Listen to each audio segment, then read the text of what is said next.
अखिलेश के पैरों तले खिसक गई जमीन, योगी के सामने पलट गया चुनाव का पूरा सीन। 2 साल की मिली आजम खान को सजा, सपा समर्थकों में मचा हड़कंप, मिशन 2027 में बड़ी टेंशन। योगी के अफसरों में भी चर्चा तेज, जूते साफ कराने वाली टिप्पणी पड़ गई भारी। आजम खान को अदालत से बड़ा झटका, अब नेताओं की भाषा पर भी उठे सवाल। जिस दौर में रामपुर में आजम खान की तूती बोलती थी, उसी दौर के बयान ने अब दिया बड़ा झटका। जया प्रदा भी उसी चुनावी रण में थी मौजूद। अब फैसले ने फिर गर्म कर दी राजनीति। यूपी की राजनीति में एक बार फिर ऐसा फैसला सामने आया जिसने सियासी गलियारों में हलचल तेज कर दी है। रामपुर की अदालत से आई खबर ने अचानक राजनीतिक तापमान बढ़ा दिया। जिस नेता की आवाज कभी रामपुर की राजनीति की सबसे मजबूत आवाज मानी जाती थी, अब उसी आजम खान को अदालत से बड़ा झटका मिला है।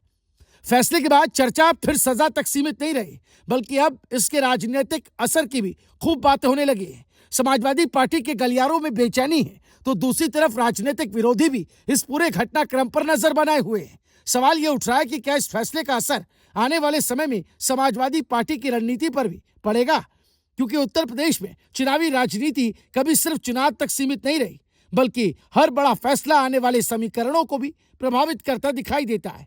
दरअसल पूरा मामला 2019 लोकसभा चुनाव से जुड़ा हुआ है।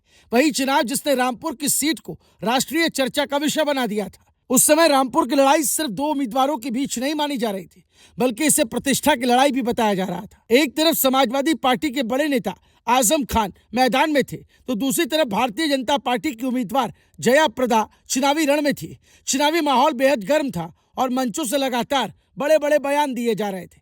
इसी दौरान एक चुनावी जनसभा में आजम खान की ओर से तत्कालीन जिलाधिकारी को लेकर की गई टिप्पणी विवादों में आ गई थी। आरोप लगा कि उन्होंने प्रशासनिक अधिकारी को लेकर ऐसी भाषा का इस्तेमाल किया जिससे प्रशासनिक गरिमा पर सवाल खड़े हैं। बड़ी बात यह है कि जिस बयान को उस समय चुनावी जोश का हिस्सा माना गया था, वही बयान अब कई साल बाद अदालत के फैसले की वजह बन गया।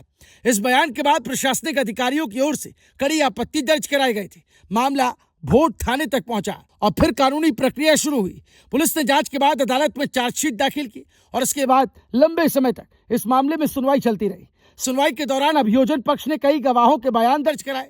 अदालत में ये दलील दी गई कि सार्वजनिक मंच से सरकारी अधिकारी के खिलाफ अपमानजनक भाषा का इस्तेमाल कानून के दायरे में अपराध माना जा सकता है। कई दौर की सुनवाई और दोनों पक्षों की दलीलों के बाद आखिरकार अदालत ने अपना फैसला सुनाया और आजम खान को दोषी करार देते हुए 2 साल की सजा और जुर्माना सुनाया गया।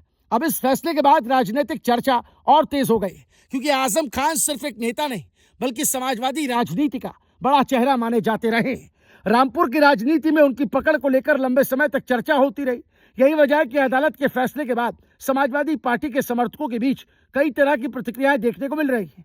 कुछ लोग इसे कानून की सामान्य प्रक्रिया बता रहे हैं, तो कुछ इसे बड़े राजनीतिक घटनाक्रम के तौर पर देख रहे हैं। दूसरी तरफ सत्ता पक्ष के समर्थक इसे प्रशासनिक सम्मान और कानून की जीत के तौर पर पेश कर रहे हैं।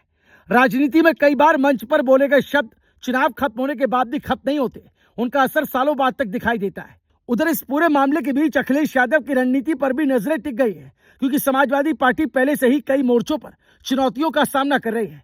ऐसे में आजम खान से जुड़ा यह फैसला नई बहस को जन्म दे सकता है।